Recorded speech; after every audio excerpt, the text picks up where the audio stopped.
Hey, it's Michael. Welcome to another episode of the Follow Up Question podcast. As I begin each and every episode, I've got a question for you. When you hear the term neurodivergent, what thoughts, feelings, and opinions come to mind?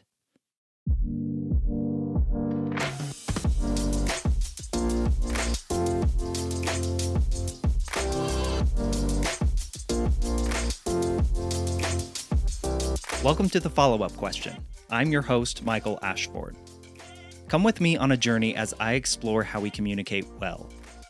What we have been taught about communication and what has been modeled and incentivized through our culture has left us in a place where we know how to exert our ideas and opinions and beliefs onto each other, but we miss the other half of conversation, the extraction. My aim with this show is to bring you perspectives and ways of looking at issues or topics that perhaps you haven't considered before. To teach you how to ask curious questions, how to seek understanding over certainty, and how to listen and give space so that ultimately you might become a better communicator. I'm a former journalist who believes everyone has a story to tell, and it's only when we ask questions and listen that we reveal what connects us as humans. Our dreams, our desires, our experiences, our ideas, and what we stand for, rather than what we are against.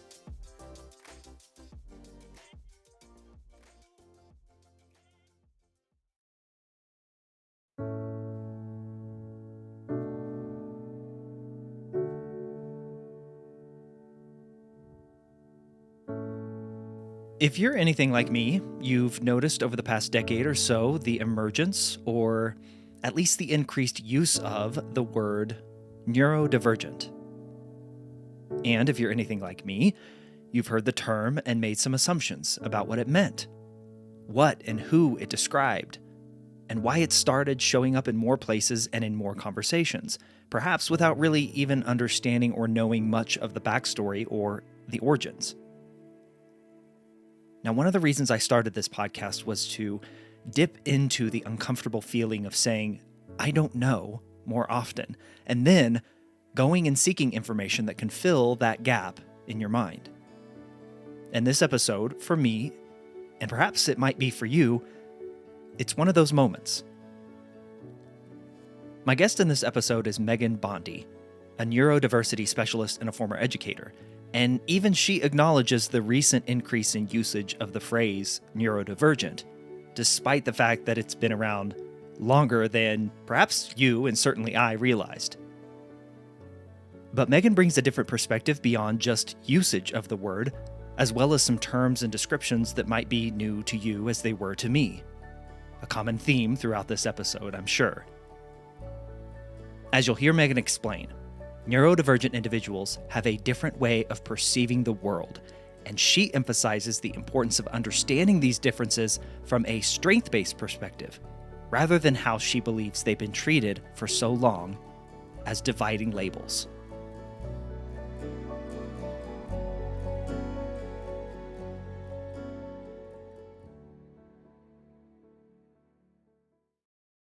I feel like the term, and this may just be my own sheltered life, I feel like it's only been the last 10 years where I've heard the term neurodivergence or neurodivergent.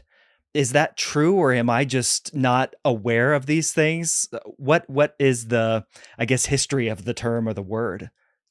Yeah, so Judy Singer was an autistic sociologist, and she was sort of the person that coined the term in the 1970s. But agreed, the term is fairly new for me too.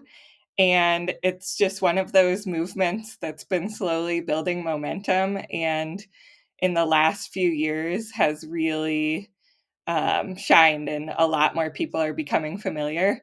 And at the same time, a lot of people I've talked to are still unfamiliar with the word and want to know more. And so it's nothing to be ashamed of if you haven't heard of it yet and are still learning about it. There's so much to learn.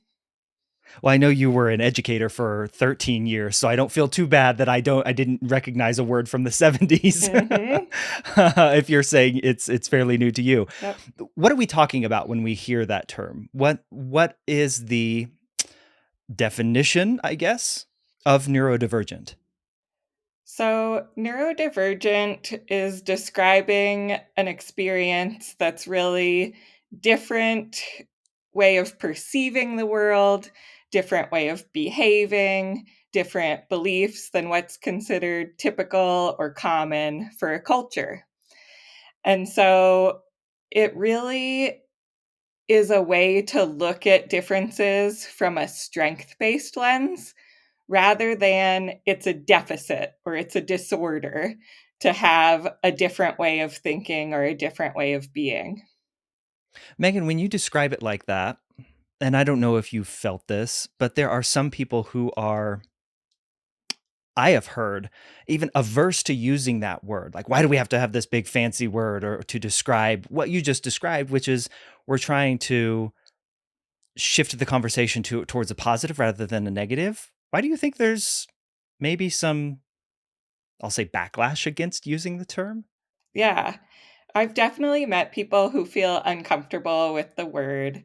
And the feedback that I've gotten from having those conversations is really around, does this language divide us?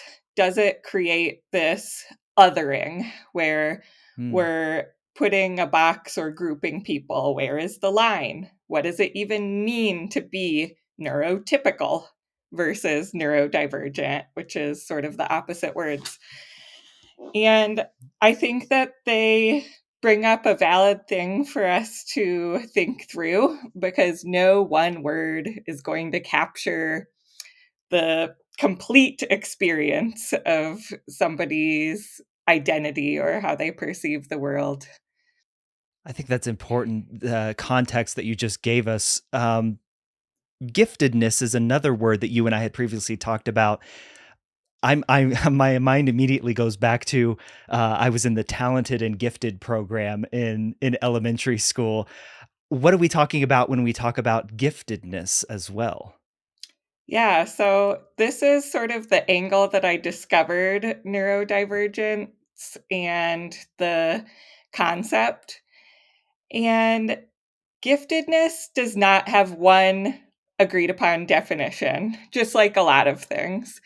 But Sure. one researcher named Linda Silverman, who has been studying giftedness for 50 years and is considered one of the leading voices, describes it as asynchronous development.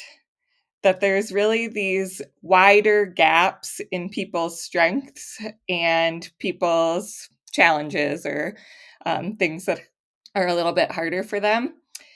And that there's also this larger gap between someone's chronological age of how old they are and their cognitive age of how their brain is functioning. And so it can create this sort of large wave of their cognitive profile because they may think like an 11-year-old, but they're chronologically an 8-year-old, and then their motor skills might be a 7-year-old, and their social emotional skills might be a 6-year-old. And so they have just this wide range of abilities. So you just gave a TEDx talk on this, and hopefully, as this episode comes out, it'll be something I can link in the show notes. But what are your views then on it? You alluded to it earlier that this is a conversation we need to be having, and it makes people uncomfortable. What is your view on it? Having language to understand my way of seeing the world and being in the world was really important for me. And I think that the more important thing is that we don't see any label or language or description of someone's identity as better or worse. And so the problem comes when we assign value that gifted is better than neurotypical, or autistic is worse than neurotypical, or Mm. ADHD is worse or better. There is no better or worse. We're all just different. We need all of the different types of brains. And we also need to be able to name that we have not been included. and that the systems around us in our community, whether it's our schools or our workplaces or what we're seeing on TV and in the media, have not been designed to include us and reflect our experiences. And it shifts for me the thinking that there's something wrong with me, there's something deficient about me, to, oh, the reason I'm struggling is because my brain is actually different, and these different communities that I've been a part of just misunderstood me and didn't realize that they weren't including my experience. Megan, you use the words me and us there, and you referenced in that answer that this was really important to you. How come? I finally could understand the vast profile and complexity of giftedness in my brain.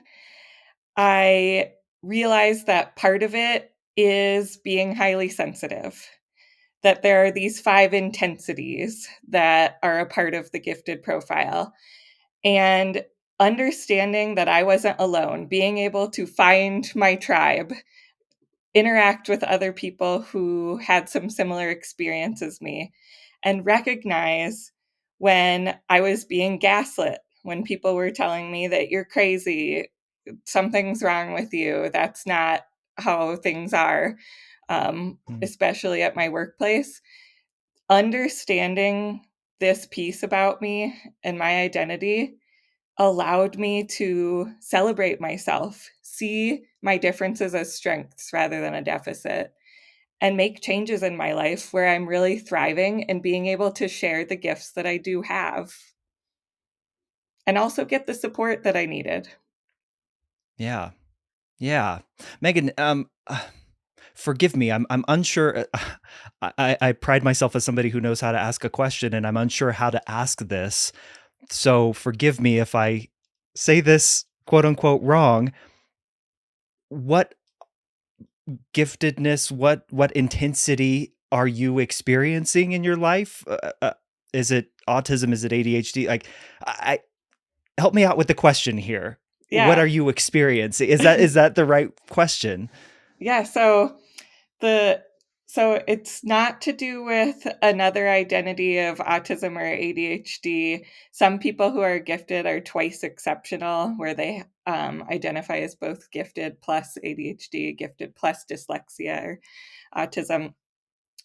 What I'm talking about is from Dabrowski's research, and it's something that is taught within gifted ed programs now. When I was an educator, we're teaching kids about this or starting to, but in my generation growing up, it wasn't really taught, but it is older research as well. And there are these 5 intensities: psychomotor, emotional, sensory, imaginational, and intellectual. And I've always felt like too much because of these intensities. And yeah, my brain just it interprets the world and works differently in these areas. Um, what areas specifically? Are they all 5 that you experience? Yeah, so I would say there's different levels of intensity for each of them. Every person that I've talked to has a little bit different profile in the areas. But for example, with the psychomotor intensity, that's people who need to move a lot, who talk a lot, who tend towards workaholism. And I'm just a go, go, go, go, go person. And sometimes I just info dump so much information when I'm in conversation with somebody. And so my way of communication is different. And I need to get up and move during meetings and when I'm learning, and just kind of it takes a extra effort for me to slow down.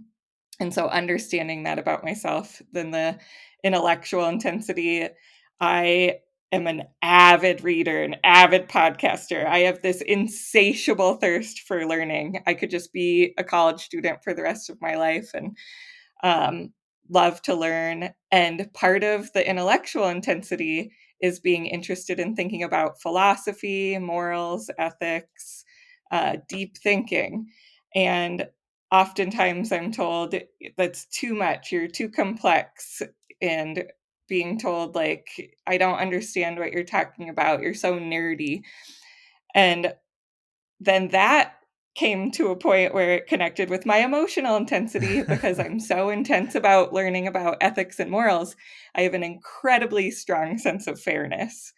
And I get very, very full of rage when I see an injustice, and I see them everywhere, Mm. from all of the learning that I dug into. So, those are just some examples of my intense experience and how that feels for me. Thank you for that. That helps a lot.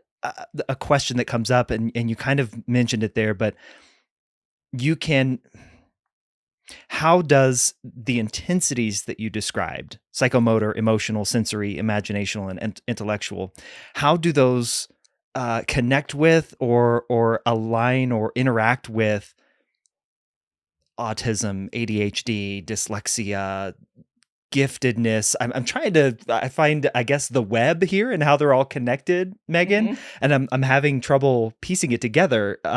Does that make sense? Yeah, absolutely.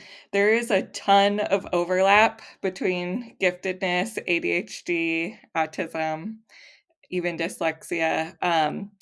It's really hard to make identifications clearly, Yeah. and a lot of people are misidentified with providers and evaluators who don't deeply understand all of the different characteristics.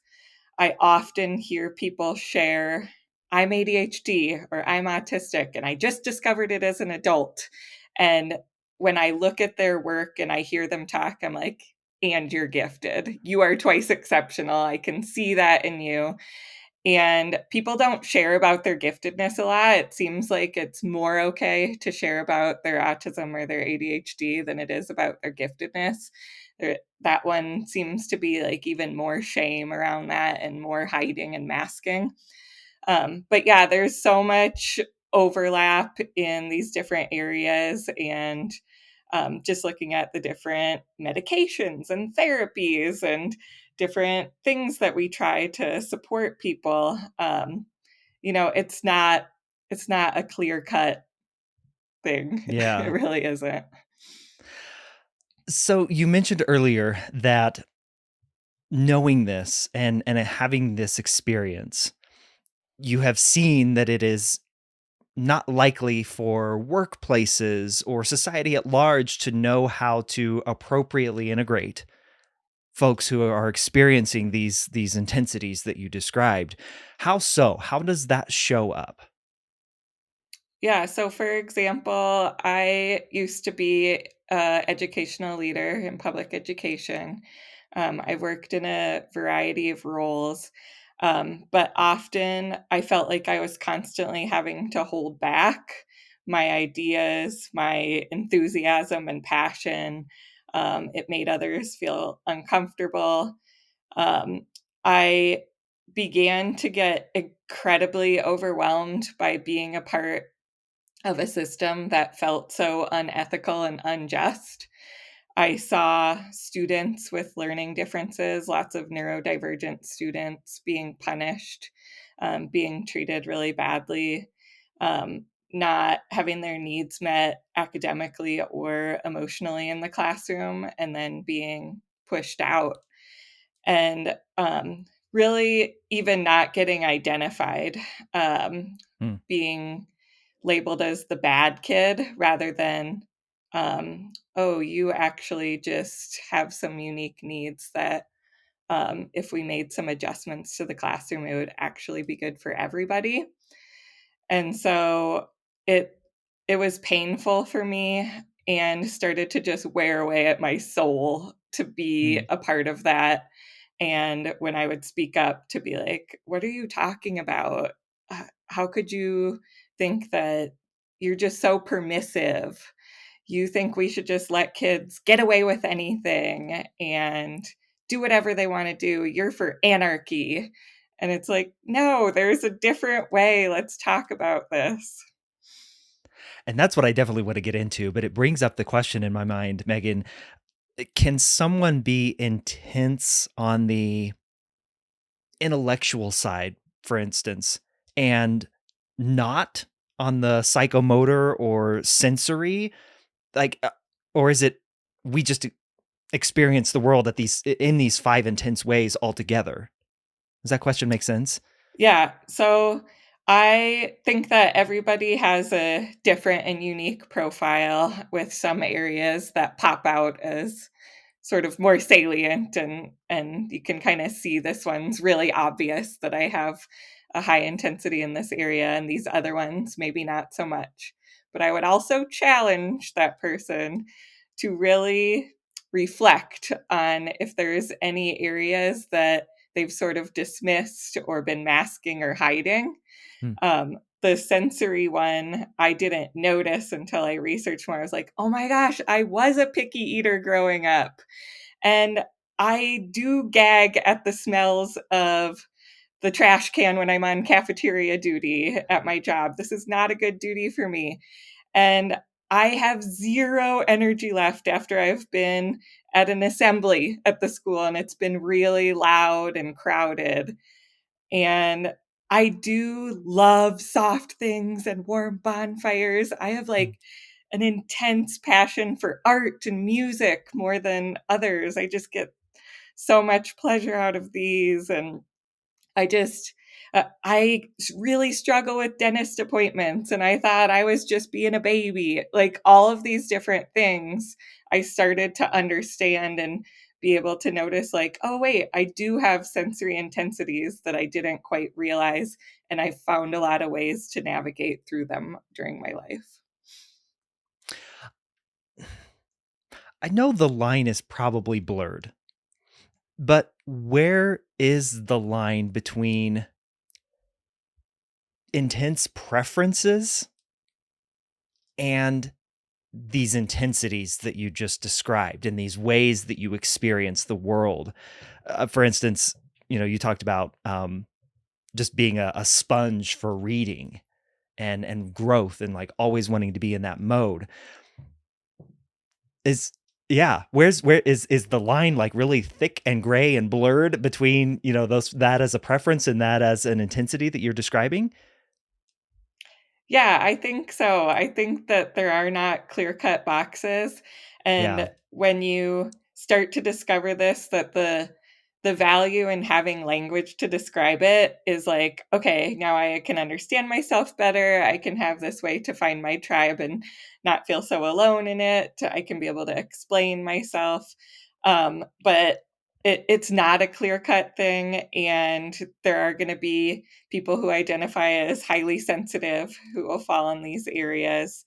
And the the thing is about giftedness is most people who are gifted are the first people to say I'm not gifted, and so they won't necessarily pursue looking into that, doing the evaluation, which is fine. Like they can Yeah. identify without the evaluation, but um, I'm curious to know your thoughts in the areas where they overlap with, for instance, in a diagnosis of ADHD or autism or ADD. What are your thoughts on medication? And I know you're not a medical doctor, but what are your thoughts there? How do those affect these intensities? I think everybody's different, and there's a lot of trial and error involved when we're navigating getting the supports that we need. And so I think it's okay to try medication if that's something that you want to test out and see if it works for you. I tried it and then I chose not to stick with it. I think that we pathologize a lot of characteristics that are just differences. Mm, And I got identified as somebody with generalized anxiety disorder, depression, PTSD. I've heard of other friends of mine whose kids are identified as bipolar. maladaptive daydreaming, all these different things that are like, actually, that's an intensity. And when I went and did like the full 5 hour neuropsychological evaluation to just figure out and understand myself better, that was the purpose of it. Um, she said I did not meet criteria for an anxiety disorder, depression, PTSD, the only ADHD. We looked at all of those. The only thing I met criteria for was giftedness. Wow. Wow. Hmm. Yeah, I think there's been a feeling of overprescribing or like you said, over pathologizing, but hearing your experience kind of sheds light on that. I want to talk about in the time we've got how we go about communicating people with these intensities. Because that's what this show is about. How do we communicate across differences and divides? And you've advocated for, look, these are things that we should acknowledge and know that people are different. And I even wrote down, we need all of the different types of brains. So I Mm-hmm. want to go through each one of these 5 intensities with you, Megan, and just hear your thoughts on the best way to communicate to someone who's experiencing that kind of intensity. Is that all right? Yeah, absolutely. Okay, so let's start with psychomotor. Maybe just a brief description, a little bit more brief, detailed description of what that intensity is, how someone experiences that, and then how do we communicate with somebody through that? Yeah, so you just have a need to move your body a lot, and you may fidget or need something in your hands. You may talk a lot, interrupt, um, talk quickly and for long periods of time without taking turns, and just tend towards busyness and filling up the schedule.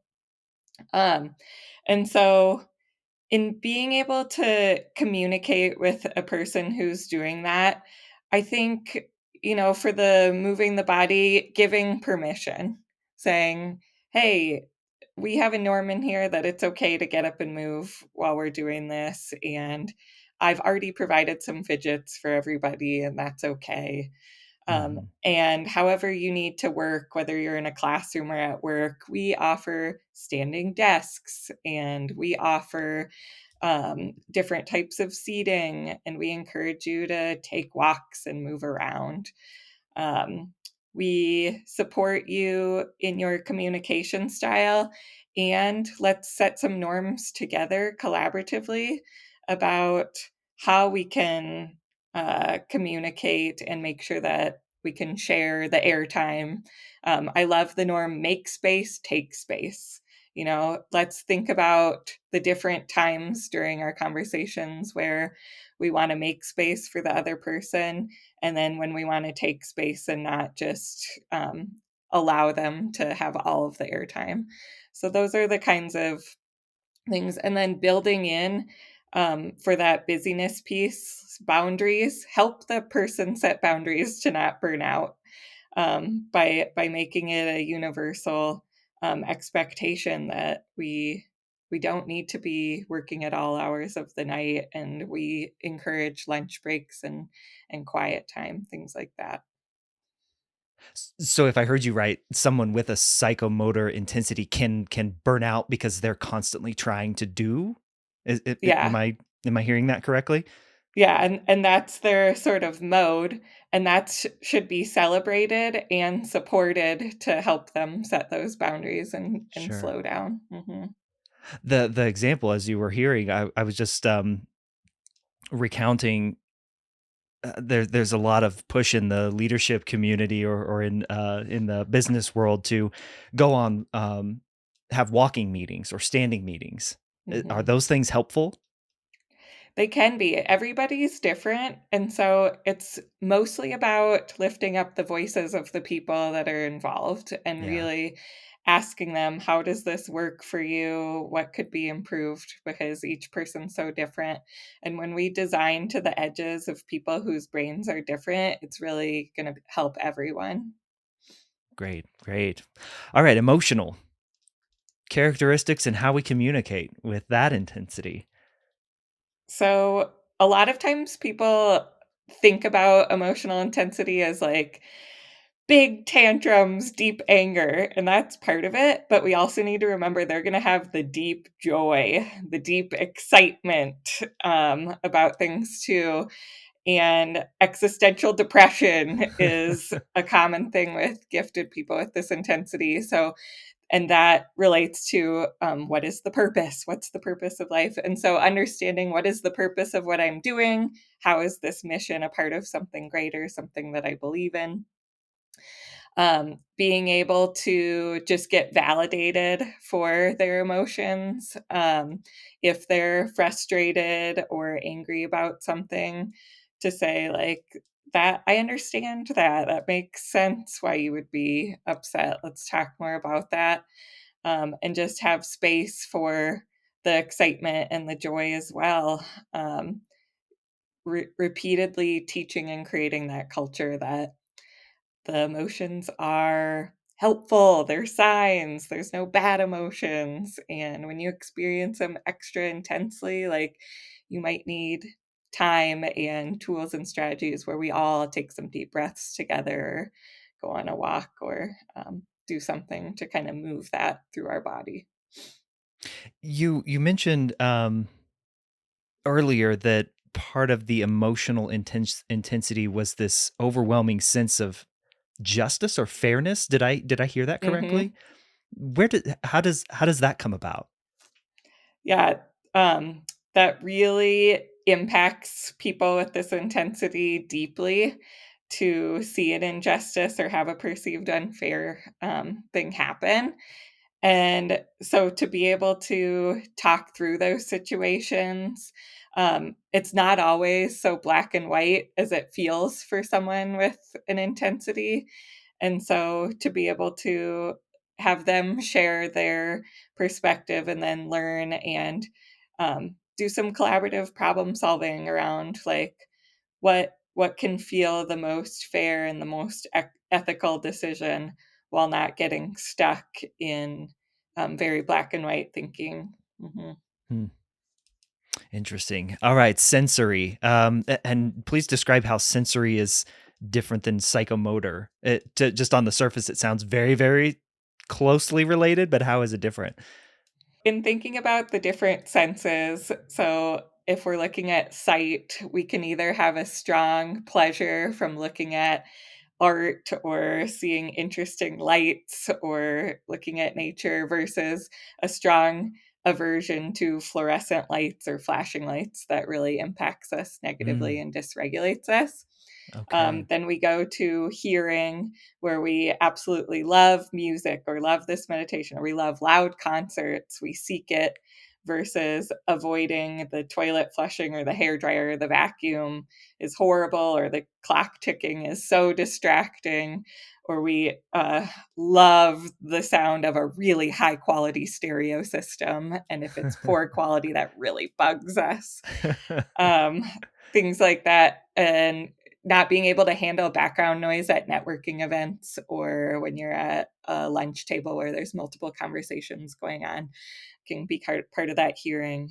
Um, Smelling, loving certain smells versus being super averse to other smells, that it's upsetting. And then it relates to taste too, of absolutely being a foodie and loving certain foods, and then complete disgust with others. Touch, textures goes with the picky eating of the texture of it, but also just loving the soft blanket, or this smooth couch, versus this feeling is horrible for me. This uniform or these clothes feel horrible to me. um, Highly sensitive to hot and cold in terms of Mhm. the temperature of the environment. Pain, you can be more sensitive to, where somebody might say that didn't hurt at all, and for someone else it's really intense. Um, and then the movement is our and balance, or other sensory, like how we are in space and things like that. And so that can kind of look like it overlaps with psychomotor of needing to move, but it can also be like spinning helps regulate me, bouncing and swaying helps regulate me. versus that really upsets my stomach a lot. So there can just be kind of strong, intense preferences either way. I think for the parents listening, myself included, you're you're probably gonna get the, "Oh, is that why my kid is a picky eater?" Is that Hmm. um, is that a thing? Like, is that a Yes. okay. Yes, and it's also part of picky eating can be, people can have a strong preference for sameness and predictability, and some foods feel more consistent, like those dinosaur chicken nuggets are like a classic example of Yep. like every bite I take, it's always going to be predictable. Whereas other foods where there's lots of things mixed together, there's surprises. And that falls more into a characteristic of autism when Mm. you have a really strong preference for sameness in a lot of areas. So there can be some sort of investigation to look at the why behind picky eating. Yeah, I'm just struck by, again, it's one of those thick, gray, blurry lines where it's like, Yep. I think a lot of there's one end of the spectrum where, they're just a picky eater and they need to suck it up and make what I've or eat what I've made, versus what you're describing, which is the far end of the spectrum, which is the autism, and then there's this gray middle where it's like, Hmm. how do we I think you're describing it wonderfully. It's just bringing up a lot of, I guess that's the question, before we go to the last two. For for someone like me, for instance, and I look at my daughter who displays a lot of these characteristics, by the way, um, Hmm. how do we combat feelings of overwhelm? How what would you suggest to someone who is saying, "Okay, I see this in my child and this makes sense." Everything you just have described it to this point, Megan, in trying to quote unquote deal with it, I feel overwhelmed. What would you say? I would say lean into those emotions because they're giving you a signal and they're okay to feel. And parenting is one of the hardest jobs in the world. And both of my kids are gifted and have lots of intensities, and they seem to be opposites, where one is the was born with the loudest voice that you could ever be born with, and then the other one has like the highest sensitivity and can't handle loud talking. So like Oh it's boy. so hard. Um, but it's just it's a lot of validating, like, "Oh, I wonder if, that intensity is happening. What do you need right now?" I find myself asking that question a lot of what do you need? And putting that thinking back onto my kids. I might offer them some choices if they're open to it, but they're really trying a lot of different things on their own. Mm, And then, sometimes the pendulum swings so far. For example, often my daughter needs a lot of alone time in her room. She needs a lot of quiet and a lot of reading or listening to her audiobooks or working on art alone. And so then I might share, "Hey, I've been missing hanging out with you, and I'm feeling a little sad that our family hasn't had a lot of family together time. I'd really like to figure out a way for us." And then she thinks, "Okay, where can I stretch? And like, what's something that meets my needs to meet your needs as a mom that yeah. wants this?" And so we're constantly communicating and problem solving. And we've found like, oh, our family plays tennis really well together at the park. And when we go swimming, everybody seems to be regulated and doing really well. But when we go to an arcade, mom freaks out and does not do well in arcades. And so maybe dad will take the kids without mom, and that's okay if we're not always together to do everything. So yeah, Yeah. it's just a lot of communication. Yeah. Wonderful. Okay. Imaginative or imaginational intensity. I think we can Yeah. guess, but describe that one and how we can communicate through that. So that can look like art or songwriting, music, poetry, creative writing, movie making, podcasting. There's so many different ways to be creative. And then how it shows up in me too. Well, I love to dance, and I also have a very creative brain with brainstorming and problem solving. Yeah. And so I'm constantly thinking of lots of ideas. I'm not able to follow through and complete all of the creative thinking and ideas that come to my brain. And so often I felt like a failure in that way, that I have these ideas, but I can't complete them. And then the other thing that can happen with imaginational is vivid dreams, daydreaming, being off in another world, imaginary friends. And I even think the video games falls into this one, of people who are really wanting to be in another imaginatory world. Hmm. Um, and so, and then the downside of something that's a challenge of this one is you can have more anxiety because you catastrophize and imagine these big, horrible things happening in the future. And so you have to be able to navigate that anxiety with that imagination of all the stories that might be happening in your brain. Um, and so seeing the strength with all of these, it's like, okay, I could see your preference for dancing, where you're, like, dancing around the room, you're spending too much time doing that, or art, like, why can't you just get your work done? Why can't you focus on this thing? Your brain is always off in a space. Or, "Oh my gosh, I love your art, your dance is amazing." Like, let's figure out how to use the person's strength and leverage it and integrate it into the goals and what we're wanting to do. And then notice if it becomes unhealthy, to support that person and be like, um, let's problem solve how we can meet your needs for having this imagination time. And also, like, I'm feeling concerned about this thing. Like, Yeah. let's come up with a plan. Beautiful. All right. Finally, intellectual. Walk me through that. So, intellectual is our avid readers or learners, that insatiable thirst and hunger for knowledge and knowing more.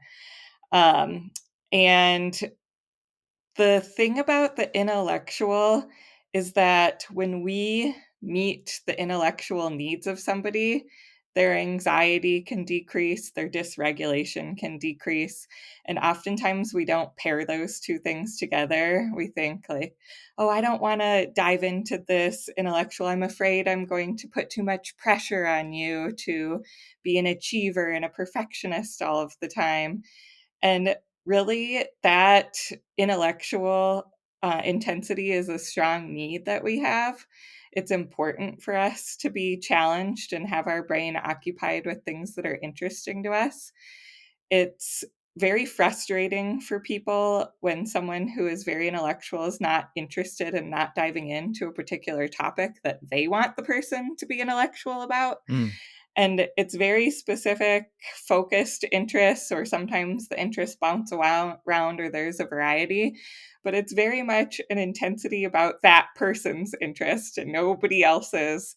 And so allowing them, like, during free reading time, or when there's a research project, or when I've been at work and I request to go to take a day or two off to go to a conference I'm interested in, or I want time built in my day to read a book that I'm interested in. I'm not always producing for the company.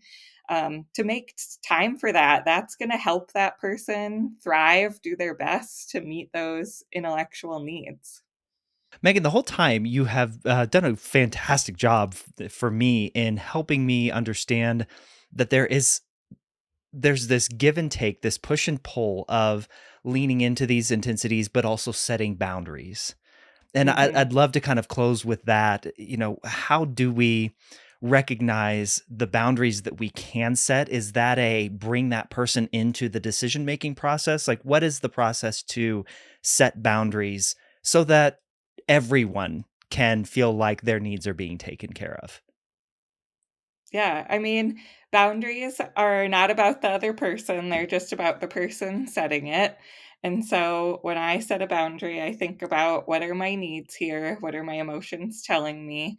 And what is the ultimate purpose of the boundary? Doing some reflection. And I think that the most important thing for when I'm setting boundaries on myself is to just notice my emotions and my regulation Mhm. and be able to pay attention. And it's lots of trial and error, which is like that design thinking of let's think about the goal and let's try something, and or the scientific method. Here's my hypothesis, let me test this out and try something new. And so the the boundaries that I've had to set are really around my energy Mm. of what gives me energy, what takes energy from me. I have a limited capacity of energy. What are my values? What are my top priorities? And how am I going to set boundaries for myself? And I model that for my kids, that I need a break from them sometimes, and that's Yeah. okay. Yeah. Where can we go to learn more? I think this has been fascinating, intensely Thank helpful you. for me to use that was intentional. Yeah, Uh-huh. where can we go to learn more, Megan? Because this is really fascinating stuff and super helpful. And as you said earlier, getting past the discomfort that I think we have in talking about these things. Where can we go? Some of the organizations that have been helpful for me is SENG, which stands for Social Emotional Needs of the Gifted. In Colorado, there's the Gifted Development Center that has resources online. There's a podcast and a group that focuses on the theory of positive disintegration, which is Dabrowski's research on the overexcitabilities. There's also research and other theories that really shift away from pathologizing mental health. So that's a great resource in the Colorado area as well. Um, I think the neurodivergent community and um, looking for autistic podcasts or Chad for ADHD. Um, I learned so much about myself from learning about all of the different people in the neurodiversity space. Colorado even has the very first neurodiversity chamber of commerce Oh, wow. ever in any Wow. state. It's businesses coming together who want to celebrate neurodiversity and create neurodivergent friendly workspaces. So there's just a lot happening with the movement. If you just look online and see there's conferences to go to, so it's really an exciting time. And then my website is teamneurodivergent.com, and I also provide some resources. Wonderful. I will link up as much of that as I can find, but that is wonderful. Thank you. You gave so many. Last Yeah. question for you, Megan. What is a question that you wish you were asked more? Um, just what does it mean to be gifted? I just would love to be able to share so that we don't have to keep hiding and feeling ashamed that people will think that we're trying to be better than someone else or being arrogant, and that I could just be understood. Oh, that's beautiful. That I could just be understood. Wonderful place to leave it. Thank you, Megan. Like I said, you've educated me. This has been super, super helpful. I appreciate you so much for the conversation. Thank you so much for having me. I know it's easy to say it, but leaning into saying, I don't know, when you truly don't know and not feeling like you have to be right or certain of all the answers all the time is a brilliant communication device. A wonderful way for us to cross chasms of difference or misunderstanding when we say, I don't know, and then we lean into it to try and fill, as I said in the intro, fill that gap in your mind. And I know it's awkward. It's awkward to say, I don't know, and then ask for help. But you want to know one of the best ways to overcome that awkwardness, to overcome that feeling, that tension that you feel when you have to admit that you don't know. You call it out. You say, look, I don't know the answer to this, and that feels really uncomfortable. So can you help me? Admit that you might be getting it wrong. Ask for help. Even in instances like this conversation with Megan, it's difficult. It's difficult to have these conversations about terms that you may have heard and formulated an opinion about, but don't truly know the answer to, and you're afraid of offending someone, or you're unsure of the right thing to say. People are much more gracious when you call out the fact that you don't know everything, and when you can lean into that and pursue, rather than certainty, pursue curiosity. I recently had a conversation on a different podcast that I host for work where it was talking about people with physical disabilities. And that's an awkward conversation to have for many people. It's not something that we feel very comfortable drawing out of or leaning into those types of conversations. But me just admitting it to the person I was talking with, to the person I was interviewing about physical disabilities in the workplace and how we can better support those with those issues and challenges, that made the conversation so much more rich and deep, because I could place myself in a position of curiosity and say, look, I don't know. Can you help me here? And I think it would behoove us. I think it would be wise for more of us to lean into that, as uncomfortable and as awkward as it may seem. I want to thank Meghan Bonde for joining me here on this episode of The Follow-Up Question. Please do Meghan and I a huge favor. Share this episode with your network. Help us spread the good word about the importance of asking more questions and leaning into those awkward and, perhaps some uncomfortable conversations about things that we don't know, and especially about what we talked about today, neurodivergent individuals, and how we can better support them, and how we can look at those quote-unquote differences from a strength-based perspective rather than a deficiency. Wherever you're at, please do me a favor and subscribe to the Follow-Up Question podcast so that you can be notified when new episodes drop, and those drop every other week on a Monday. And then if you ever want to get in touch with me, you can always go to my website, michaelashford.com, and reach out there, or you can always email me. It's michael@thefollowupquestion.com. And you can send me feedback on the show. You can send me guests or ideas or topics for the show. I'm welcome to any and all feedback that you have for me.